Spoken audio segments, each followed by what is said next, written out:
खबर खास ਦੇ ਵਿੱਚ ਸਾਡੇ ਸਾਰੇ ਦਰਸ਼ਕਾਂ ਦਾ ਸਵਾਗਤ ਹੈ। ਮੈਂ ਗਗਨਦੀਪ ਕੌਰ ਤੇ ਪੰਜਾਬ ਦੇ ਵਿੱਚ ਮਾਫੀਆ ਰਾਜ किस तरह अपनियां जड़ां नूं मजबूत कर रहा है। इसे मामले ते रोजाना सामने आ रहे ने नवे नवे मामले पर सरकार सिर्फ कार्रवाई का भरोसा ही दे रही है ते पल्ला झाड़ लेती है। एक पासे अज भी जो नाजायज़ माइनिंग दीयां तस्वीरां जारी होईयां ने, तो दूजे पासे माइनिंग माफिया दे जानलेवा हो जाण दीयां तस्वीरां भी साडे कोल ने।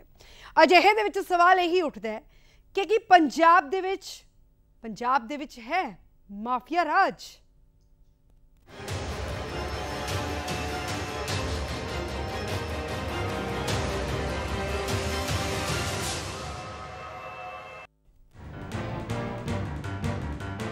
ਇਹ ਤਿੰਨ ਤਸਵੀਰਾਂ ਨਾ ਸਿਰਫ ਪੰਜਾਬ ਵਿੱਚ ਜਾਰੀ ਮਾਈਨਿੰਗ ਮਾਫੀਆ ਦੀ ਸਰਗਰਮੀ ਦਾ ਸਬੂਤ ਨੇ, ਸਗੋਂ ਮਾਫੀਆ ਦੇ ਬੇਖੌਫ ਅਤੇ ਜਾਨਲੇਵਾ ਰਵੱਈਏ ਦੀ ਵੀ ਗਵਾਹੀ ਪਾ ਰਹੀਆਂ ਨੇ। ਹੁਣ ਤੱਕ ਅਸਮਾਨ ਤੋਂ ਮਾਈਨਿੰਗ ਦੀ ਸੱਚਾਈ ਵੇਖ ਕੇ ਸਖਤ ਨਿਰਦੇਸ਼ ਦੇਣ ਦਾ ਦਾਅਵਾ ਕਰ ਰਹੇ ਮੁੱਖ ਮੰਤਰੀ ਨੂੰ ਜ਼ਮੀਨੀ ਹਕੀਕਤ ਦਿਖਾ ਰਹੀਆਂ ਨੇ ਇਹ ਤਿੰਨ ਤਸਵੀਰਾਂ। ਪੰਜਾਬ ਵਿੱਚ ਨਾ ਤਾਂ ਮਾਈਨਿੰਗ ਰੁਕੀ ਹੈ ਅਤੇ ਨਾ ਹੀ ਮਾਫੀਆ ਰਾਜ ਅਤੇ ਜੰਗਲਾਤ ਮਹਿਕਮੇ ਦੇ ਅਧਿਕਾਰੀਆਂ ਤੋਂ ਬਾਅਦ ਆਮ ਆਦਮੀ ਪਾਰਟੀ ਦੇ ਵਿਧਾਇਕ ਤੇ ਕੀਤੇ ਗਏ ਹਮਲੇ ਇਹ ਸਾਬਿਤ ਕਰ ਰਹੇ ਨੇ ਕਿ ਮਾਈਨਿੰਗ ਮਾਫੀਆ ਦੇ ਰਾਹ ਵਿੱਚ ਆਉਣ ਵਾਲੇ ਕਿਸੇ ਸ਼ਖਸ ਨੂੰ ਉਹ ਜਾਨੋਂ ਮਾਰਨ ਤੋਂ ਵੀ ਪਿੱਛੇ ਨਹੀਂ ਹਟਣਗੇ। ਅਜੇ ਵੀ ਸਵਾਲ ਇਹੀ ਹੈ ਕਿ ਆਖਰ ਕਿਵੇਂ ਇਹਨਾਂ ਬੇਖੌਫ ਹੋ ਸਕਦਾ ਹੈ ਮਾਫੀਆ। ਇਸ ਦੀ ਸ਼ਹਿ ਤੇ ਉਸ ਦੇ ਹੌਸਲੇ ਇੰਨੇ ਬੁਲੰਦ ਨੇ ਕਿ ਨਾ ਤਾਂ ਕਾਨੂੰਨ ਦੀ ਪਰਵਾਹ ਹੈ ਅਤੇ ਨਾ ਹੀ ਸਰਕਾਰ ਦੀ। ਭਾਵੇਂ ਹੀ ਆਮ ਆਦਮੀ ਪਾਰਟੀ ਦੇ ਵਿਧਾਇਕ ਅਮਰਜੀਤ ਸੰਦੋਆ ਤੇ ਕੀਤੇ ਗਏ ਹਮਲੇ ਵਿੱਚ ਪੈਸਿਆਂ ਦੇ ਲੈਣ ਦੇਣ ਦੇ ਇਲਜ਼ਾਮ ਲੱਗੇ ਹੋਣ, ਪਰ ਫਿਰ ਵੀ ਇਹ ਤਸਵੀਰਾਂ ਸੂਬੇ ਵਿੱਚ ਜਾਰੀ ਮਾਈਨਿੰਗ ਦੀ ਕਾਲੀ ਖੇਡ ਦੀ ਮੌਜੂਦਗੀ ਦਰਜ ਕਰਵਾ ਰਹੀਆਂ ਨੇ, ਜੋ ਸਰਕਾਰ ਦੇ ਦਾਅਵਿਆਂ ਤੇ ਵੀ ਸਵਾਲ ਖੜੇ ਕਰਦਾ ਹੈ ਅਤੇ ਸਰਕਾਰ ਦੇ ਲੋਕਾਂ ਤੇ ਲੱਗਦੇ ਆ ਰਹੇ ਸ਼ਮੂਲੀਅਤ ਦੇ ਇਲਜ਼ਾਮਾਂ ਨੂੰ ਵੀ ਪੁਖਤਾ ਕਰ ਰਿਹਾ ਹੈ। ਅਜੇ ਵੀ ਸਵਾਲ ਇਹ ਹੈ ਕਿ ਕੀ ਪੰਜਾਬ ਵਿੱਚ ਆ ਗਿਆ ਮਾਫੀਆ ਰਾਜ। Bureau report BTC news. Punjab दे विच माइनिंग माफिया किस कदर बेखौफ होके अपनियां नापाक कार्रवाइयां नूं अंजाम दे रहे, इसकी ताज़ा मिसाल देखने को मिली है रोपड़ के नूरपुर बेदी जिथे आम आदमी पार्टी के विधायक अमरजीत सिंह संदोआ और उन्होंने सुरक्षा मुलाजमां ते माइनिंग माफिया ने हमला कर दिता। हालांकि बाद दे विच मामले की दिशा बदली ते विधायक ते लग गए पैसियां दे लैण देण दे इल्जाम। पंजाब दे विच कांग्रेस सरकार नूं बणिया 1.5 साल हो चुके ने ਅਤੇ ਇਹਨਾਂ 1.5 ਸਾਲਾਂ ਦੇ ਵਿੱਚ ਮਾਈਨਿੰਗ ਮਾਫੀਆ ਕਿੰਨਾ ਵੱਧ ਫੁੱਲ ਗਿਆ ਇਹ ਕਿਸੇ ਤੋਂ ਲੁਕਿਆ ਨਹੀਂ। ਮਾਈਨਿੰਗ ਮਾਫੀਆ ਦੀ ਜ਼ਰੂਰਤ ਕਿਸ ਹੱਦ ਤੱਕ ਵੱਧ ਗਈ ਹੈ ਇਸ ਦਾ ਅੰਦਾਜ਼ਾ ਪਿਛਲੇ 2 ਦਿਨਾਂ ਦੇ ਵਿੱਚ ਹੋਈਆਂ ਵੱਡੀਆਂ ਘਟਨਾਵਾਂ ਤੋਂ ਪਤਾ ਲੱਗਦਾ ਹੈ। ਪਹਿਲਾ ਮੋਹਾਲੀ ਦੇ ਪਿੰਡ ਸਿਉਂਕ ਤੇ ਜੰਗਲਾਤ ਅਫਸਰ ਅਤੇ ਉਸਦੇ 5 ਸਾਥੀਆਂ ਤੇ ਹਮਲਾ ਕੀਤਾ ਗਿਆ। ਹਮਲਾ ਇੰਨਾ ਘਾਤਕ ਸੀ ਕਿ ਮੁਲਾਜ਼ਮਾਂ ਨੂੰ PGI ਦੇ ਵਿੱਚ ਦਾਖਲ ਹੋਣਾ ਪਿਆ ਅਤੇ ਅਫਸਰ ਜ਼ਿੰਦਗੀ ਅਤੇ ਮੌਤ ਦੀ ਲੜਾਈ ਲੜ ਰਿਹਾ। ਗੱਲ ਇੱਥੇ ਨਹੀਂ ਖਤਮ ਹੋ ਗਈ। ਅੱਜ ਆਮ ਆਦਮੀ ਪਾਰਟੀ ਦੇ ਵਿਧਾਇਕ ਅਮਰਜੀਤ ਸਿੰਘ ਸੰਦੋਆ ਜਦੋਂ ਨੂਰਪੁਰ ਬੇਦੀ ਦੇ ਵਿੱਚ ਆਪਣੇ ਗਨਮੈਨਾਂ ਅਤੇ ਪੱਤਰਕਾਰਾਂ ਨਾਲ ਇੱਕ ਖੱਡ ਦੇ ਵਿੱਚ ਹੋ ਰਹੀ ਮਾਈਨਿੰਗ ਬਾਰੇ ਪੜਤਾਲ ਕਰਨ ਪੁੱਜੇ ਤਾਂ ਉਹਨਾਂ ਤੇ ਵੀ ਜਾਨਲੇਵਾ ਹਮਲਾ ਕਰ ਦਿੱਤਾ ਗਿਆ।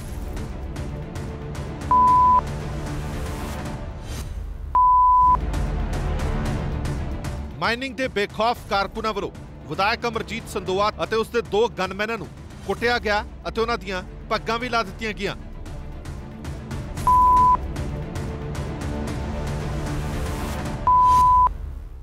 ਰਿਸਪੌਂਸਿਬਲ ਨੇ ਉਹਨਾਂ ਨੂੰ ਰਾਉਂਡ ਅਪ ਕਰਾਂਗੇ ਤੇ ਔਰ ਪੂਰੇ ਕੇਸ ਦੀ ਅਸੀਂ ਤਹਿ ਤੱਕ ਜਾਵਾਂਗੇ ਵੀ ਹੋਇਆ ਕੀ ਹੈ। ਇਹੀ ਜੀ ਗੁੰਡਾਗਰਦੀ ਬਿਲਕੁਲ ਸਾਡੇ ਇੱਥੇ ਰਿਸਪੌਂਸਿਬਲ ਨਹੀਂ। ਤਿੰਨਾਂ ਬੰਦਿਆਂ ਦਾ ਜਿਹੜਾ ਨਾਮ ਹੈ ਸੰਦੋਆ ਸਾਹਿਬ ਨੇ ਤੁਹਾਡੇ ਕੋਲ ਲਿਆ ਹੈ? ਹਾਲੇ ਇੱਕ ਸਰਪੰਚ ਅਜਵਿੰਦਰ ਦਾ ਨਾਮ ਲੈਂਦੇ ਨੇ, ਬਾਕੀ ਤਾਂ ਇਹਨਾਂ ਨੂੰ ਪਤਾ ਨਹੀਂ ਹੈ। ਉਹ ਕਹਿੰਦੇ ਉਹਦੇ ਨਾਮ ਬੰਦੇ ਸੀ, ਸਾਡੀਆਂ ਟੀਮਸ ਆਲਰੇਡੀ ਗਈਆਂ ਹੋਈਆਂ ਨੇ ਉਹਨਾਂ ਨੂੰ ਰਾਉਂਡ ਲੜਾਈ ਝਗੜਾ ਹੋਇਆ ਉਹ ਪੁਲਿਸ ਸਟੇਸ਼ਨ ਉਹਨਾਂ ਨੇ ਬੰਦੇ ਫੜ ਕੇ ਲੈ ਗਏ। ਉਹਨਾਂ ਤੋਂ ਜਾ ਕੇ ਪਤਾ ਕਰਕੇ ਫਿਰ ਪਤਾ ਲੱਗਿਆ ਵੀ ਇਹਦਾ ਕੀ ਕਾਜ਼ ਸੀ। ਪਰ ਇੱਥੇ ਇੱਕ ਵੱਡਾ ਸਵਾਲ ਇਹ ਖੜਾ ਹੁੰਦਾ ਹੈ ਕਿ ਕੀ ਅਮਰਜੀਤ ਸੰਦੋਆ ਉੱਤੇ ਹਮਲਾ ਸਿਰਫ ਇਸ ਲਈ ਕੀਤਾ ਗਿਆ ਕਿ ਉਹ ਮਾਈਨਿੰਗ ਜਾਂਚ ਕਰਨ ਦੇ ਲਈ ਨੂਰਪੁਰ ਬੇਦੀ ਪੁੱਜਿਆ ਜਾਂ ਇਸ ਦੇ ਪਿੱਛੇ ਕਹਾਣੀ ਕੁਝ ਹੋ ਰਹੀ ਹੈ। ਦਰਅਸਲ ਸੂਤਰਾਂ ਦੇ ਮੁਤਾਬਕ ਅਮਰਜੀਤ ਸੰਦੋਆ ਵੱਲੋਂ ਇਹਨਾਂ ਮਾਈਨਿੰਗ ਮਾਫੀਆ ਦੇ ਕੋਲੋਂ ਪੈਸਿਆਂ ਦੀ ਮੰਗ ਕੀਤੀ ਗਈ ਸੀ। ਸੌਦਾ ਸਿਰੇ ਨਾ ਚੜ੍ਹਨ ਤੇ ਸੰਦੋਆ ਨੇ ਮੀਡੀਆ ਨੂੰ ਇਕੱਠਾ ਕਰ ਲਿਆ ਅਤੇ ਮਾਈਨਿੰਗ ਮਾਫੀਆ ਨੇ ਸੰਦੋਆ ਦਾ ਕਟਾਪਾ ਚਾੜਤਾ। ਇਸ ਵੀਡੀਓ ਦੇ ਵਿੱਚ ਸਾਫ਼ ਸੁਣਿਆ ਜਾ ਸਕਦਾ ਹੈ ਕਿ ਮਾਈਨਿੰਗ ਮਾਫੀਆ ਸੰਦੋਆ ਨੂੰ ਇੱਥੋਂ ਤੱਕ ਵੀ ਕਿਹਾ ਗਿਆ ਕਿ ਆਪਣੇ 10 ਲੱਖ ਤਾਂ ਲੈ ਜਾ। आ गया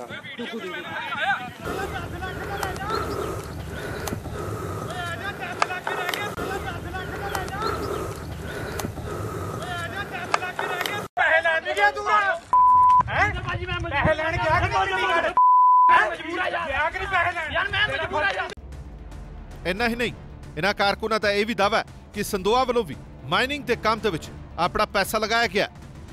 ਇਸ ਸੰਬੰਧ ਵਿੱਚ ਦੇਖੋ ਜੀ, ਜੋ ਕੁਝ ਵੀ ਹੋ ਰਿਹਾ ਹੈ ਇਹ ਪ੍ਰਸ਼ਾਸਨ ਦੀ ਮਿਲੀ ਭੁਗਤ ਨਾਲ ਹੋ ਰਿਹਾ। ਜਿੰਨੀ ਵੀ ਨਜਾਇਜ਼ ਮਾਈਨਿੰਗ ਹੋ ਰਹੀ ਹੈ, ਅਸੀਂ ਪਹਿਲਾਂ ਮਿਲ ਵੀ ਲਏ ਆ, ਡੀਸੀ ਮੈਡਮ ਨੂੰ ਅਸੀਂ ਮੰਗ ਪੱਤਰ ਵੀ ਦਿੱਤਾ ਇਹਦੇ ਸੰਬੰਧ ਵਿੱਚ, ਪਰ ਉਹਦੇ ਉੱਤੇ ਕੋਈ ਕਾਰਵਾਈ ਨਹੀਂ ਹੋਈ। ਐਮਐਲਏ ਦੇ ਉੱਤੇ ਹਮਲਾ ਹੋਣਾ ਤਾਂ ਇੱਕ ਕਿਸਮ ਦਾ ਲੋਕਤੰਤਰ ਤੇ ਵੱਡਾ ਹਮਲਾ ਹੈ। ਇਹਦੀ ਜਿੰਨੀ ਵੀ ਨਿੰਦਾ ਕੀਤੀ ਜਾਵੇ ਉਹ ਘੱਟ ਹੈ। ਪ੍ਰਸ਼ਾਸਨ ਨੂੰ ਅਪੀਲ ਕਰਦੇ ਹਾਂ ਕਿ ਇਹੋ ਜਿਹੀ ਗੁੰਡਾਗਰਦੀ ਨੂੰ ਨੱਥ ਪਾਈ ਜਾਵੇ। ਸੋ ਫਿਲਹਾਲ ਇਸ ਪੂਰੇ ਮਾਮਲੇ ਦੇ ਪਿੱਛੇ ਸੱਚਾਈ ਕੀ ਹੈ, ਇਹ ਇੱਕ ਜਾਂਚ ਦਾ ਵਿਸ਼ਾ ਹੈ। ਪਰ ਇੰਨੀ ਗੱਲ ਜ਼ਰੂਰ ਸਾਫ਼ ਹੈ ਕਿ ਮਾਈਨਿੰਗ ਮਾਫੀਆ ਦੇ ਹੌਸਲੇ ਇੰਨੇ ਬੁਲੰਦ ਨੇ ਕਿ ਨਾ ਉਹਨਾਂ ਨੂੰ ਅਫਸਰਾਂ ਦਾ ਡਰ, ਨਾ ਵਿਧਾਇਕ ਦਾ ਡਰ ਤੇ ਨਾ ਹੀ ਹਥਿਆਰਬੰਦ ਗਨਮੈਨਾਂ ਦਾ ਡਰ। ਹੁਣ ਇਸ ਤੇ ਕਾਰਵਾਈ ਕਦੋਂ ਤੇ ਕੀ ਹੋਏਗੀ, ਇਹ ਵੇਖਣਾ ਹੋਵੇਗਾ। Bureau report, PTC news.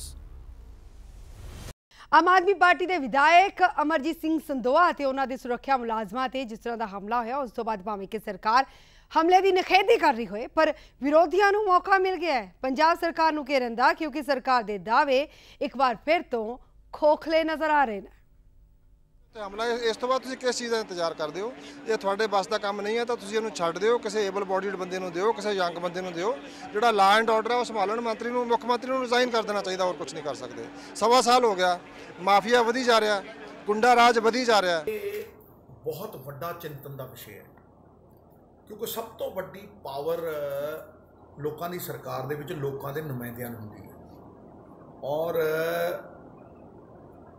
ਜਦੋਂ ਵਿਧਾਇਕ ਦੀ ਪੱਗ ਉਤਰਦੀ ਹੈ ਕਿਸੇ ਦੀ, ਤੇ ਇਹ ਨਾ ਸਮਝਣਾ ਕਿ ਉਹ ਵਿਧਾਇਕ ਦੀ ਪੱਗ ਹੈ, ਉਹ 2 ਲੱਖ ਬੰਦਿਆਂ ਦੀ ਪੱਗ ਉਤਰੀ ਹੈ। ਦੂਸਰੀ ਚੀਜ਼ ਮੈਂ ਬੜੀ ਜਿਹੜੀ ਕਿ ਦੁਰਭਾਗਪੂਰਨ ਹੈ ਬਹੁਤ, ਮਤਲਬ ਇੱਕ ਪੁਲਿਸ ਵਾਲਾ, ਉਹਦਾ ਗਨਮੈਨ, ਉਹਦਾ ਸਾਫਾ ਉਤਰਿਆ ਦੇਖਿਆ। ਤੁਸੀਂ ਸੋਚ ਕੇ ਵੇਖੋ ਕਿ ਕਾਨੂੰਨ ਨੂੰ ਲਾਗੂ ਕਰਨ ਵਾਲਿਆਂ ਦੇ ਜੇ ਸਾਫੇ ਉਤਰ ਜਾਣਗੇ ਤੇ ਆਮ ਆਦਮੀ ਦਾ ਕੀ ਹਾਲ। ਲੋਕਤੰਤਰ ਦੇ ਵਿੱਚ ਹਿੰਸਾ ਦਾ ਕੋਈ ਰੋਲ ਨਹੀਂ ਹੈ। ਮੈਂ ਇਹਦੀ ਕੜੀ ਨਿੰਦਾ ਕਰਦਾ। ਇਹ ਬਹੁਤ ਹੀ ਨਿੰਦਣਯੋਗ ਹੈ। ਲੋਕ ਰਾਜ ਦਾ ਕਤਲ ਹੈ, ਜਮਹੂਰੀਅਤ ਦਾ ਚੈਲੰਜ ਆ। ਔਰ ਮੈਂ ਸਮਝਦਾ ਜੇ ਇੱਕ ਵਿਧਾਇਕ ਚੁਣਿਆ ਹੋਇਆ ਲੋਕਾਂ ਦਾ ਸੇਫ ਨਹੀਂ ਹੈ ਤਾਂ ਆਮ ਲੋਕ ਆਪਣੇ ਆਪ ਨੂੰ ਕਿਵੇਂ ਸੇਫ ਸਮਝਦੇ ਆ? ਕਾਨੂੰਨ ਬਣਾਉਣ ਵਾਲੇ ਵੀ ਤੇ ਕਾਨੂੰਨ ਲਾਗੂ ਕਰਨ ਵਾਲਿਆਂ ਦੀ ਜਦੋਂ ਪਿਟਾਈ ਸ਼ਰੇਆਮ ਹੋਵੇ, ਗੁੰਡਾਗਰਦੀ ਤੇ ਬੁਰਸ਼ਾਗਰਦੀ ਦੀ ਇੰਤਹਾ। ਅੱਜ ਕੈਪਟਨ ਅਮਰਿੰਦਰ ਸਿੰਘ ਦਾ ਇਮਤਿਹਾਨ ਆ ਕਿ ਉਹ ਇਸ ਤਰ੍ਹਾਂ ਲੈਂਡ ਆਰਡਰ ਦੀ ਵਿਗੜ ਰਹੀ ਸਥਿਤੀ ਨੂੰ ਕਿਵੇਂ ਸਮਝਦੇ ਨੇ, ਕਿਵੇਂ ਨਜਿੱਠਦੇ ਨੇ। ਸਰਦਾਰ ਨਵਜੋਤ ਸਿੰਘ ਸਿੱਧੂ, ਕੈਪਟਨ ਅਮਰਿੰਦਰ ਸਿੰਘ ਜਾਂ ਮਨਪ੍ਰੀਤ ਬਾਦਲ ਜਾਂ ਜਾਖੜ ਸਾਹਿਬ ਵੱਡੇ ਵੱਡੇ ਬਿਆਨ ਜਾਰੀ ਕਰ ਰਹੇ ਨੇ। ਅੱਜ ਉਹਨਾਂ ਦੀ ਸਰਕਾਰ ਕਿਸ ਤਰ੍ਹਾਂ ਪੰਜਾਬ ਦੇ ਅੰਦਰ ਮਾਫੀਆ ਨੂੰ ਸੰਰਕਸ਼ਣ ਦੇ ਰਹੀ ਹੈ ਔਰ ਮਾਫੀਆ ਦੇ ਹੌਸਲੇ ਕਿੰਨੇ ਬੁਲੰਦ ਹੋ ਚੁੱਕੇ ਨੇ ਕਿ ਉਹ ਪੰਜਾਬ ਦੇ ਇੱਕ ਵਿਧਾਇਕ 2 ਲੱਖ ਲੋਕਾਂ ਦੇ ਚੁਣੇ ਹੋਏ ਪ੍ਰਤੀਨਿਧੀ ਉੱਤੇ ਹਮਲਾ ਕਰਦੇ ਨੇ, ਪੁਲਿਸ ਫੋਰਸ ਤੇ ਹਮਲਾ ਕਰਦੇ ਨੇ, ਉਹਦੀ ਪੱਗ ਲਾ ਦਿੰਦੇ ਨੇ। ਇਹ ਘਟਨਾ ਦੁਖਦ ਹੈ ਔਰ ਇਹ ਤੇ ਜਾਂਚ ਵੀ ਹੋਣੀ ਚਾਹੀਦੀ ਹੈ ਔਰ ਕਠੋਰ ਤੋਂ ਕਠੋਰ ਕਾਰਵਾਈ ਕਰਕੇ ਪੰਜਾਬ ਦੇ ਵਿੱਚ ਇੱਕ ਮੈਸੇਜ ਜਾਵੇ ਕਿ ਇਹ ਕਾਰਵਾਈ ਹੋਈ ਹੈ। ਇਸ ਤੋਂ ਪਹਿਲਾਂ ਦੱਸ ਦੇਈਏ ਕਿ ਮਾਈਨਿੰਗ ਮਾਫੀਆ ਦਾ ਨਿਸ਼ਾਨਾ ਬਣੇ ਸਨ ਉਹ ਸਰਕਾਰੀ ਅਫਸਰ ਵੀ, ਜੋ ਕਿ ਡਿਊਟੀ ਨਿਭਾਉਂਦੇ ਹੋਏ ਗੈਰ ਕਾਨੂੰਨੀ ਮਾਈਨਿੰਗ ਨੂੰ ਰੋਕਣ ਦੀ ਕੋਸ਼ਿਸ਼ ਕਰ ਰਹੇ ਸੀ ਤੇ ਮਾਫੀਆ ਦੇ ਵੱਲੋਂ, ਮਾਈਨਿੰਗ ਮਾਫੀਆ ਦੇ ਵੱਲੋਂ ਰਾਤ ਦੇ ਹਨੇਰੇ ਦੇ ਵਿੱਚ ਉਹਨਾਂ ਦੇ ਉੱਤੇ ਜਾਨਲੇਵਾ ਹਮਲਾ ਕਰ ਦਿੱਤਾ ਗਿਆ।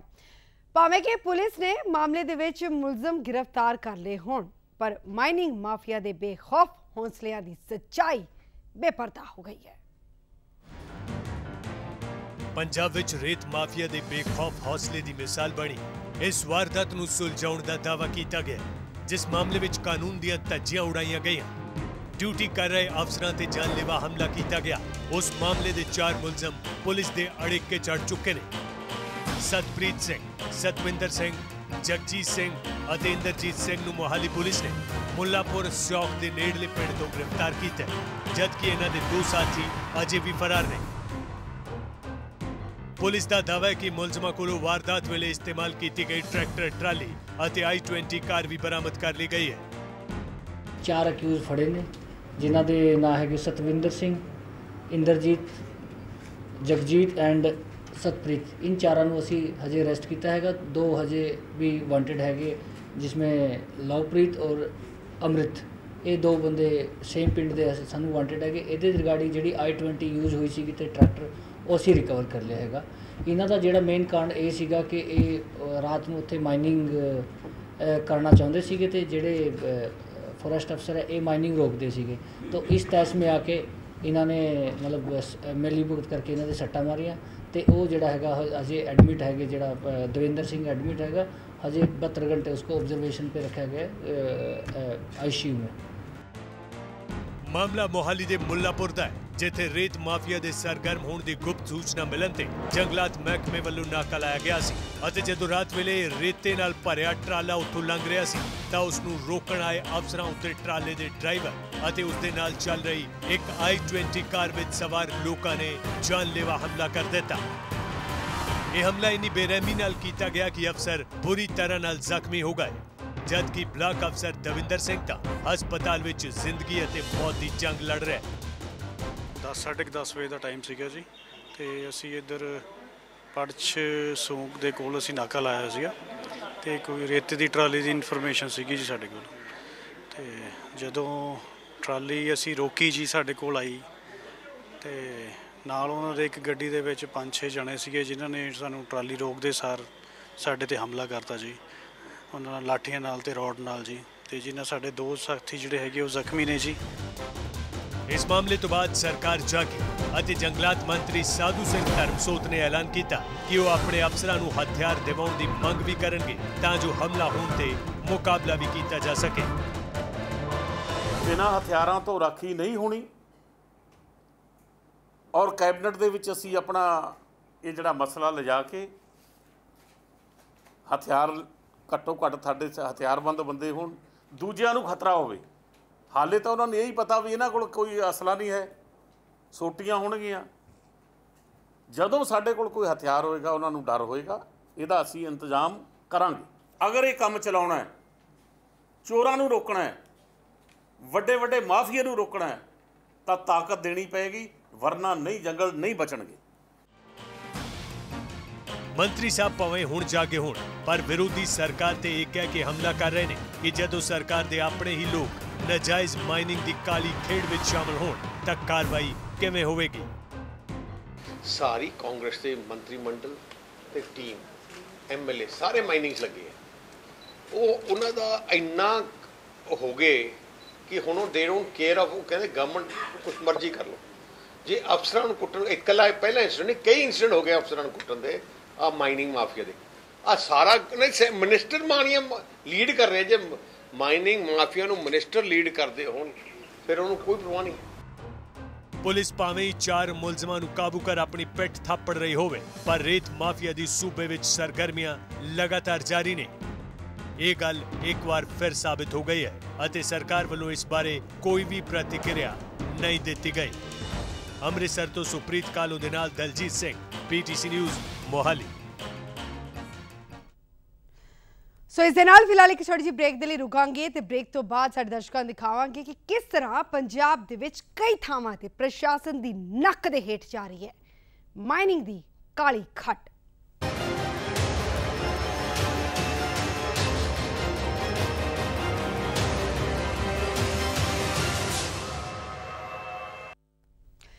रात दा हनेरा माइनिंग माफिया नूं अपने काले कारनामे लुकाउण दे विच किस तरह मददगार साबित हुंदा है, पठानकोट दे विच इसदा सबूत देखण नूं मिलिया। PTC न्यूज़ दे कैमरे ने सबूत कैद कर लेने, जबकि पुलिस ये दावे भी ठोक रही है कि उन्हां दे वल्लों सख्त कदम चुके जांदे ने।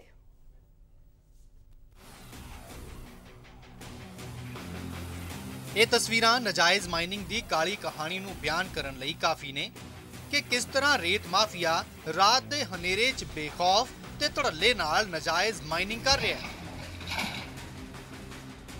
तस्वीरां पठानकोट दे रावी अते चक्की दरिया दियां ने, जिथे रात नूं पुलिस ते प्रशासन दी ऐन नक हेठ ये माइनिंग की जा रही है। ਹਾਲਾਂਕਿ ਦਿਨ ਵੇਲੇ ਇੱਥੇ ਮਾਈਨਿੰਗ ਹਾਲ ਦੀ ਘੜੀ ਨਹੀਂ ਹੋ ਰਹੀ, ਪਰ ਨਾਜਾਇਜ਼ ਮਾਈਨਿੰਗ ਦੇ ਨਿਸ਼ਾਨ ਇੱਥੇ ਸਾਫ਼ ਤੌਰ ਤੇ ਵਿਖਾਈ ਦਿੰਦੇ ਨੇ, ਜੋ ਕਿ ਸਰਕਾਰ ਦੀ ਸਖਤੀ ਨੂੰ ਮਹਿਜ਼ ਇੱਕ ਮੁਖੌਟਾ ਦੱਸ ਰਹੇ ਨੇ। जबकि पुलिस का दावा है कि उन्हां वल्लों दिन रात दोहां पासे नाकेबंदी ते गश्त की जाती है। ਜਿਹੜੇ ਚੱਕੀ ਦਰਿਆ ਉਹ ਨੰਗਲਪੁਰ ਥਾਣੇ ਦੇ ਏਰੀਆ 'ਚ ਪੈਂਦਾ, ਉਹਦੇ ਨਾਲ ਹਿਮਾਚਲ ਦੀ ਬੈਲਟ ਪੈਂਦੀ ਹੈ। ਅਸੀਂ ਉੱਧਰ 24 ਘੰਟੇ ਪੈਟਰੋਲਿੰਗ ਸਾਡੀ ਪਾਰਟੀਆਂ ਜਾਂਦੀਆਂ ਨੇ, ਆਪ ਹੀ ਮੈਂ ਖੁਦ ਪੈਟਰੋਲਿੰਗ ਗਸ਼ਤ ਕਰਦੇ ਹਾਂ। ਉਹਦੇ ਸਾਡੇ ਕੋਈ ਵੀ ਗੱਲ ਇਹੋ ਜਿਹੀ ਧਿਆਨ ਵਿੱਚ ਨਹੀਂ ਆਈ। ਜੇ ਪਹਿਲਾਂ ਜਦੋਂ ਮਾਈਨਿੰਗ ਕਰਦੇ ਫੜੇ ਗਏ ਉਹਨਾਂ ਦੇ ਖਿਲਾਫ ਵੀ ਕੇਸ ਰਜਿਸਟਰ ਕੀਤੇ ਹੈ। ਹੁਣ ਵੀ ਨਿਗਰਾਨੀ ਜਾਰੀ ਹੈ। ਜਦੋਂ ਕੋਈ ਗੱਲ ਇਹੋ ਜਿਹੀ ਧਿਆਨ ਵਿੱਚ ਆਈ ਜਾਂ ਕੋਈ ਮਾਈਨਿੰਗ ਕਰਦਾ ਫੜਿਆ ਗਿਆ, ਉਸ ਖਿਲਾਫ ਕਾਨੂੰਨੀ ਕਾਰਵਾਈ ਕੀਤੀ ਜਾਏ। ਰਾਤ ਵੀ ਗਸ਼ਤ ਕੀਤੀ ਜਾਂਦੀ ਹੈ, 24 ਘੰਟੇ ਗਸ਼ਤ ਕੀਤੀ ਹੈ, दिन ਦੇ ਟਾਈਮ ਵੀ ਤੇ ਰਾਤ ਦੇ ਟਾਈਮ ਵੀ। ਜਦੋਂ ਕੋਈ ਫੜਿਆ ਗਿਆ ਉਹਦੇ ਖਿਲਾਫ ਸਖਤ ਕਾਰਵਾਈ ਕੀਤੀ ਜਾਏ। ਹਾਲਾਂਕਿ ਸੱਤਾ ਤੇ ਕਾਬਜ਼ ਹੋਣ ਤੋਂ ਬਾਅਦ ਕਾਂਗਰਸ ਪਾਰਟੀ ਨੇ ਦਾਅਵਾ ਕੀਤਾ ਸੀ ਕਿ ਨਜਾਇਜ਼ ਮਾਈਨਿੰਗ ਨੂੰ ਪਹਿਲ ਦੇ ਆਧਾਰ ਤੇ ਨੱਥ ਪਾਈ ਜਾਵੇਗੀ ਅਤੇ ਇਸ ਲਈ ਪਾਲਿਸੀ ਵੀ ਬਣੇਗੀ। ਪਰ ਨਾ ਨਜਾਇਜ਼ ਮਾਈਨਿੰਗ ਹੀ ਅਜੇ ਤੱਕ ਬੰਦ ਹੋਈ ਹੈ ਤੇ ਨਾ ਹੀ ਇਸ ਨੂੰ ਰੋਕਣ ਵਾਲੀ ਪਾਲਿਸੀ ਦਾ ਕੋਈ ਅਤਾ ਪਤਾ ਹੈ। ਪੰਜਾਬ ਸਰਕਾਰ ਵੱਲੋਂ ਨਜਾਇਜ਼ ਮਾਈਨਿੰਗ ਤੇ ਰੋਕ ਲਗਾਉਣ ਦੇ ਵੱਡੇ ਵੱਡੇ ਦਾਅਵੇ ਕੀਤੇ ਜਾ ਰਹੇ ਨੇ, ਪਰ ਜੇ ਜ਼ਮੀਨੀ ਹਕੀਕਤ ਦੇਖੀਏ ਤਾਂ ਉਹ ਕੁਝ ਹੋਰ ਹੀ ਨਜ਼ਰ ਆਉਂਦੀ ਹੈ। ਪਠਾਨਕੋਟ ਦੇ ਵਿੱਚ ਰਾਵੀ ਦਰਿਆ ਤੇ ਚੱਕੀ ਦਰਿਆ ਦੋ ਐਸੇ ਦਰਿਆ ਨੇ ਜਿਨ੍ਹਾਂ ਦੇ ਕਿਨਾਰੇ ਤੇ ਸੈਂਕੜਾ ਕ੍ਰੈਸ਼ਰ ਲੱਗੇ ਹੋਏ ਨੇ। ਫਿਲਹਾਲ ਪੰਜਾਬ ਸਰਕਾਰ ਵੱਲੋਂ ਮਾਈਨਿੰਗ ਤਾਂ ਰੋਕ ਤਾਂ ਲਗਾਈ ਗਈ, ਪਰ ਇਹਨਾਂ ਵੱਲੋਂ ਜਿਹੜਾ ਹੈ ਮਾਈਨਿੰਗ ਨਹੀਂ ਰੋਕੀ ਗਈ। ਹੁਣ ਦਿਨ ਦੇ ਬਜਾਏ ਰਾਤ ਨੂੰ ਜਿਹੜਾ ਹੈ ਲਗਾਤਾਰ ਮਾਈਨਿੰਗ ਕੀਤੀ ਜਾਂਦੀ ਹੈ, ਜਿਸ ਦੇ ਉੱਪਰ ਨਕੇਲ ਕੱਸਣ ਲਈ ਸ਼ਾਇਦ ਪ੍ਰਸ਼ਾਸਨ ਵੀ ਰਾਤ ਦੇ ਹਨੇਰੇ ਦੇ ਵਿੱਚ ਸੁੱਤਾ ਪਿਆ ਹੈ। ਔਰ ਪੰਜਾਬ ਸਰਕਾਰ ਜੋ ਵੱਡੇ ਵੱਡੇ ਦਾਅਵੇ ਕਰ ਰਹੀ ਸੀਗੀ ਕਿ ਆਪਾਂ ਨਵੀਂ ਪਾਲਿਸੀ ਬਣਾਵਾਂਗੇ, ਉਹ ਵੀ ਹਜੇ ਤੱਕ ਸੁੱਤੀ ਪਈ ਹੈ। ਹੁਣ ਦੇਖਣਾ ਇਹ ਹੋਵੇਗਾ ਕਿ ਪੰਜਾਬ ਸਰਕਾਰ ਆਖਿਰ ਕਦੋਂ ਤੱਕ ਜਾਗਦੀ ਹੈ ਔਰ ਜਿਹੜੀ ਨਜਾਇਜ਼ ਮਾਈਨਿੰਗ ਜਿਹੜੀ ਹੈ ਇਹਨਾਂ ਦੋਵਾਂ ਦਰਿਆਵਾਂ ਦੇ ਵਿੱਚੋਂ ਕੀਤੀ ਜਾ ਰਹੀ ਹੈ ਉਹ ਕਦੋਂ ਬੰਦ ਹੋਵੇਗੀ। Mukesh Saini, PTC news, Pathankot. So police ਅਧਿਕਾਰੀ ਤਾਂ ਕਹਿ ਰਹੇ ਨੇ ਕਿ ਦਿਨ ਰਾਤ ਗਸ਼ਤ ਕੀਤੀ ਜਾਂਦੀ ਹੈ, ਦਿਨ ਰਾਤ ਗਸ਼ਤ ਕੀਤੀ ਜਾਂਦੀ ਹੈ ਤੇ PTC ਨਿਊਜ਼ ਦੇ ਕੈਮਰੇ ਦੇ ਵਿੱਚ ਤਸਵੀਰਾਂ ਆਈਆਂ ਕਿਵੇਂ। ਸੋ ਉਮੀਦ ਕਰਦੇ ਹਾਂ ਕਿ ਇਹ ਜੋ ਤਸਵੀਰਾਂ ਸਾਹਮਣੇ ਆਈਆਂ ਸਬੂਤ ਹੁਣ ਕੈਦ ਹੋ ਚੁੱਕੇ ਨੇ PTC ਨਿਊਜ਼ ਤੇ ਨਸ਼ਰ ਵੀ ਕੀਤੇ ਗਏ ਨੇ, ਤਾਂ ਗਸ਼ਤ ਦੇ ਦੌਰਾਨ ਅਧਿਕਾਰੀਆਂ ਦੀਆਂ ਅੱਖਾਂ ਖੁੱਲੀਆਂ ਰਹਿਣਗੀਆਂ। ਅੱਗੇ ਵਧਾਂਗੇ। ਪੰਜਾਬ ਦੇ ਵਿੱਚ ਜਾਰੀ ਨਾਜਾਇਜ਼ ਮਾਈਨਿੰਗ ਅਤੇ ਮਾਈਨਿੰਗ ਮਾਫੀਆ ਦੇ ਬੇਖੌਫ ਹੌਸਲਿਆਂ ਨੂੰ ਕਾਬੂ ਕਰਨ ਦੇ ਵਿੱਚ ਨਾਕਾਮ ਸਾਬਿਤ ਹੋ ਰਹੀ ਹੈ ਪੰਜਾਬ ਸਰਕਾਰ, ਜਿਸ ਕਰਕੇ ਸ਼੍ਰੋਮਣੀ ਅਕਾਲੀ ਦਲ ਤੇ BJP ਦੇ ਵਫਦ ਦੇ ਵੱਲੋਂ ਇਹ ਮਾਮਲਾ ਰਾਜਪਾਲ ਦੇ ਦਫ਼ਤਰ ਤੱਕ ਪਹੁੰਚਾਇਆ ਗਿਆ। ਇਸ ਤੋਂ ਬਾਅਦ ਵਫਦ ਦੇ ਵਿੱਚ ਸ਼ਾਮਿਲ ਸ਼੍ਰੋਮਣੀ ਅਕਾਲੀ ਦਲ ਦੇ ਸੀਨੀਅਰ ਆਗੂ ਬਿਕਰਮ ਸਿੰਘ ਮਜੀਠੀਆ ਦੇ ਨਾਲ ਖਾਸ ਤੌਰ ਤੇ ਗੱਲਬਾਤ ਸਾਡੇ ਸਹਿਯੋਗੀ ਨਵੀਨ ਸੇਠੀ ਨੇ ਕੀਤੀ। ਨਾਲ ਗੱਲਬਾਤ ਕਰਨ ਵਾਸਤੇ ਬਿਕਰਮ ਮਜੀਠੀਆ ਸਾਹਿਬ, ਮੰਗ ਪੱਤਰ ਦੇ ਵਿੱਚ ਕੀ ਕੁਝ ਹੈ? ਜੋ ਸਾਰੇ ਲਾਅ ਐਂਡ ਆਰਡਰ ਦੇ ਵਿਗੜੇ ਹਾਲਾਤ ਔਰ ਲਾਅ ਐਂਡ ਆਰਡਰ ਦੇ ਵਿਗੜੇ ਹਾਲਾਤਾਂ ਦੇ ਨਾਲ ਜੋ ਮਾਫੀਆ ਕਾਂਗਰਸ ਮਾਫੀਆ ਚੱਲ ਰਿਹਾ, ਉਹਦੀ ਮਾਈਨਿੰਗ ਮਾਫੀਆ, ਕਾਂਗਰਸ ਮਾਫੀਆ, ਉਹਦੇ ਬਾਰੇ ਗਵਰਨਰ ਸਾਹਿਬ ਨੂੰ ਬੇਨਤੀ ਕੀਤੀ ਹੈ ਕਿ ਪੰਜਾਬ ਦਾ ਪ੍ਰਸ਼ਾਸਨ ਬੜਾ ਹਿੰਮਤੀ ਹੈ। ਪੁਲਿਸ ਨੇ ਪਹਿਲਾਂ ਵੀ ਬੜੇ ਤਗੜੇ ਕੰਮ ਕੀਤੇ ਆ। ਸਵਾਲ ਉੱਠਦਾ ਕਿ ਇੱਕ ਪਾਸੇ ਪੁਲਿਸ ਗੈਂਗਸਟਰ ਨੂੰ ਫੜਦੀ ਹੈ, ਦੂਜੇ ਪਾਸੇ ਗੈਂਗਸਟਰ ਸਲਾਹ ਦੇਣ ਮੰਤਰੀ ਸਾਹਿਬ ਦੇ ਕਮਰੇ ਤੇ ਪਹੁੰਚਦੇ। ਇਹ ਸਾਰੀ ਗੱਲਾਂ ਦੇ ਉੱਤੇ ਫੋਰੈਸਟ ਆਫੀਸ਼ੀਅਲਸ ਤੇ ਜਾਨਲੇਵਾ ਹਮਲਾ ਐਡੇ ਸੀਰੀਅਸ ਉਹ ਫੋਰੈਸਟ ਆਫੀਸ਼ੀਅਲ ਪਏ ਆ, ਹਲੇ ਵੀ ਵਿਚਾਰੇ ਕੋਰੀਡੋਰ ਤੇ ਪਏ ਆ। ਉਹਨਾਂ ਦੇ ਪਰਿਵਾਰ ਦਾ ਕੀ ਸਾਰ ਲਿਆ, ਉਹਨਾਂ ਦੇ ਪਰਿਵਾਰ ਦੀ ਕੀ ਮਦਦ ਕੀਤੀ ਹੈ? ਕਿਸੇ ਨੂੰ ਪਬਲਿਕ ਡੋਮੇਨ 'ਚ ਕੁਝ ਨਹੀਂ ਆਇਆ। ਕੌਣ ਹੈ ਇਹਦੇ ਪਿੱਛੇ? ਕਿ ਇੱਕ ਟਰੈਕਟਰ ਟਰਾਲੀ ਪਿੱਛੇ ਇੱਕ ਗੱਡੀ ਆਉਂਦੀ ਹੈ, ਪੁਲਿਸ ਜਾਂ ਫੋਰੈਸਟ ਆਫੀਸ਼ੀਅਲ ਉਹਦੇ ਅੱਗੇ ਹੱਥ ਖੜੇ ਕਰ ਜਾਂਦੀ ਹੈ। ਕਿ ਐਡਾ ਦਲੇਰੀ ਉਹਨਾਂ ਨੌਜਵਾਨਾਂ 'ਚੋਂ ਕਿੱਥੋਂ ਆਈ? ਇਹ ਉਹਨਾਂ ਦਾ ਕੰਮ ਨਹੀਂ। ਉਹਨਾਂ ਦੇ ਪਿੱਛੇ ਜਿਹਦਾ ਹੱਥ ਹੈ ਉਹ ਸਪਸ਼ਟ ਹੋਵੇ, ਉਹ ਕਾਂਗਰਸ ਦੇ ਕਿਹੜੇ ਲੀਡਰ ਦਾ ਹੱਥ ਹੈ, ਉਹਨਾਂ ਦੇ ਖਿਲਾਫ ਕੀ ਕਾਰਵਾਈ ਹੈ। ਇਸ ਲਈ ਅਸੀਂ ਤਾਂ ਜੁਡੀਸ਼ੀਅਲ ਇਨਕੁਆਇਰੀ ਦੀ ਡਿਮਾਂਡ ਕਰਦੇ ਹਾਂ। ਸਿਟਿੰਗ ਹਾਈ ਕੋਰਟ ਜੱਜ ਕਰੇ, ਦੁੱਧ ਦਾ ਦੁੱਧ, ਪਾਣੀ ਦਾ ਪਾਣੀ ਹੋ ਜਾਣਾ। ਪੁਲਿਸ ਨੂੰ ਉਹਦਾ ਕੰਮ ਨਹੀਂ ਕਰਨ ਦਿੱਤਾ ਜਾਊਗਾ, ਕਿਉਂਕਿ ਇਹਦੇ ਪਿੱਛੇ ਕਾਂਗਰਸੀ MLA ਇਨਵੋਲਵ ਨੇ, ਜਿਹੜੇ ਆ 2-3 ਮਾਈਨਿੰਗ ਦੇ ਇਨਸੀਡੈਂਟ ਹੋਏ ਆ। ਜਿੱਥੇ ਤੱਕ ਅੱਜ ਦੇ MLA ਸਾਹਿਬ ਤੇ ਅਟੈਕ ਹੈ, ਮੈਂ ਉਸ ਨੂੰ ਕੰਡੈਮ ਕਰਦਾ, ਮਗਰ ਨਾਲ ਹੀ ਇਹ ਫੋਟੋਗ੍ਰਾਫਸ ਮੀਡੀਆ 'ਚ ਸਰਕੂਲੇਟ ਹੋਈਆਂ ਨੇ ਦੀ ਆਪ ਦੇ MLA ਨਾਲ ਜਿਹੜੀ ਲੜਾਈ ਹੋਈ ਹੈ ਉਹ ਕਿਉਂ ਹੋਈ ਹੈ, ਕੀ ਕਾਰਨ ਹੈ? ਜੋ ਵੀਡੀਓ 'ਚ ਨਿਕਲ ਕੇ ਆ ਰਿਹਾ, ਬਾਰ-ਬਾਰ ਕਹਿ ਰਿਹਾ ਤੈਨੂੰ ਇਸ ਲਈ ਵੋਟਾਂ ਪਾਈਆਂ, ਫਿਰ ਕੋਈ 10 ਲੱਖ ਦਾ ਰੌਲਾ ਚੱਲ ਰਿਹਾ। ਇਸ ਲਈ ਉਹਦੀ ਵੀ ਜੁਡੀਸ਼ੀਅਲ ਇਨਕੁਆਇਰੀ ਹੋਵੇ ਕਿ ਉੱਥੇ ਜੇ ਇਹ ਇਲੀਗਲ ਮਾਈਨਿੰਗ MLA ਸਾਹਿਬ ਕਰਾ ਰਹੇ ਆ, ਕੌਣ ਕਰਾ ਰਿਹਾ ਤੇ ਪੈਸੇ ਲੈ ਰਹੇ ਆ, ਕਿ ਉਹਨਾਂ ਦੇ ਸਪੋਰਟਰ ਜਿਨ੍ਹਾਂ ਨੇ ਉਹਨਾਂ ਨੂੰ ਆਪ ਨੂੰ ਵੋਟਾਂ ਪਾਈਆਂ ਅੱਜ ਉਹੀ ਆਪ ਦੇ ਖਿਲਾਫ ਲੌਰਾ ਪਾ ਰਹੇ ਆ। ਉਹ ਫੋਟੋਗ੍ਰਾਫ ਹੈ ਜਿਹੜੀ MLA ਸਾਹਿਬ ਸੰਦੋਆ ਜੀ ਬੈਠੇ ਆ, ਨੋਟਾਂ ਦਾ ਹਾਰ ਪਾਇਆ ਤੇ ਨਾਲ ਉਹ ਬੰਦਾ ਬੈਠਿਆ ਜਿਹਦੇ ਨਾਲ ਅੱਜ ਝਗੜਾ ਹੋਇਆ। ਤੇ ਕੀ ਗੱਲ ਹੋਈ? ਅੱਜ ਉਹ ਪੁਲਿਸ ਵਾਲੇ ਦੀ ਕਾਰਵਾਈ, ਮੈਂ ਤਾਂ ਐਕਸ਼ਨ ਡਿਮਾਂਡ ਕਰਦਾ ਜਿਹਨੇ ਐਮਐਲਏ ਸਾਹਿਬ ਦੀ ਪੱਗ ਲਾਈ ਉਹਦੇ ਤੇ ਵੀ, ਤੇ ਜੋ ਪੁਲਿਸ ਵਾਲੇ ਨੇ ਉਸ ਬੰਦੇ ਨੂੰ ਫੜਨ ਦੀ ਜਗ੍ਹਾ ਉਹਦਾ ਪੱਗ ਲਾਉਣ ਦਾ ਕੰਮ ਕੀਤਾ। ਜਿੱਥੇ ਸਿੱਖਾਂ ਦੀ ਪੱਗਾਂ ਦੀ ਗੁਰੂ ਸਾਹਿਬ ਨੇ ਐਡਾ ਸਤਿਕਾਰ ਦਿੱਤਾ ਇਸ ਪੱਗ ਨੂੰ, ਤੇ ਇਹ ਕੀ ਡਰਾਮਾ ਰਚਦੇ ਫਿਰਦੇ ਆ। ਵਿਕਰਮ ਮਜੀਠੀਆ ਸਾਡੇ ਨਾਲ ਸੀ, ਜਿਨ੍ਹਾਂ ਨੇ ਦੱਸਿਆ ਹੈ ਕਿ ਵਫਦ ਨੇ ਮੰਗ ਕੀਤੀ ਹੈ ਕਿ ਸਿਉਂਕ ਮਾਮਲੇ ਦੇ ਵਿੱਚ ਜੁਡੀਸ਼ੀਅਲ ਇਨਕੁਆਇਰੀ ਹੋਣੀ ਚਾਹੀਦੀ ਹੈ। ਨਾਲ ਹੀ ਉਹਨਾਂ ਨੇ ਕਿਹਾ ਕਿ ਜਿਸ ਤਰੀਕੇ ਨਾਲ ਆਪ ਵਿਧਾਇਕ ਦੇ ਉੱਪਰ ਹਮਲਾ ਹੋਇਆ ਹੈ ਉਸ ਦੀ ਨਿਖੇਧੀ ਕਰਦੇ ਹਾਂ, ਪਰ ਉਹਨਾਂ ਨੂੰ ਲੱਗਦਾ ਹੈ ਕਿ ਮਾਮਲਾ ਲੈਣ ਦੇਣ ਦਾ ਸੀ ਕੁਛ ਇਸ ਦੇ ਵਿੱਚ, ਜਿਸ ਕਰਕੇ ਇਸ ਦੀ ਵੀ ਜੁਡੀਸ਼ੀਅਲ ਇਨਕੁਆਇਰੀ ਹੋਣੀ ਚਾਹੀਦੀ ਹੈ। ਕੈਮਰਾਮੈਨ ਇੰਦਰਜੀਤ ਸਿੰਘ ਨਾਲ ਨਵੀਨ ਸੇਠੀ, PTC ਨਿਊਜ਼, ਚੰਡੀਗੜ੍ਹ। ਸੋ ਖਬਰ ਖਾਸ ਦੇ ਵਿੱਚ ਅੱਜ ਇੰਨਾ ਹੀ। ਨਵੇਂ ਮੁੱਦੇ ਦੇ ਨਾਲ ਕੱਲ ਨੂੰ ਫਿਰ ਆਵਾਂਗੇ।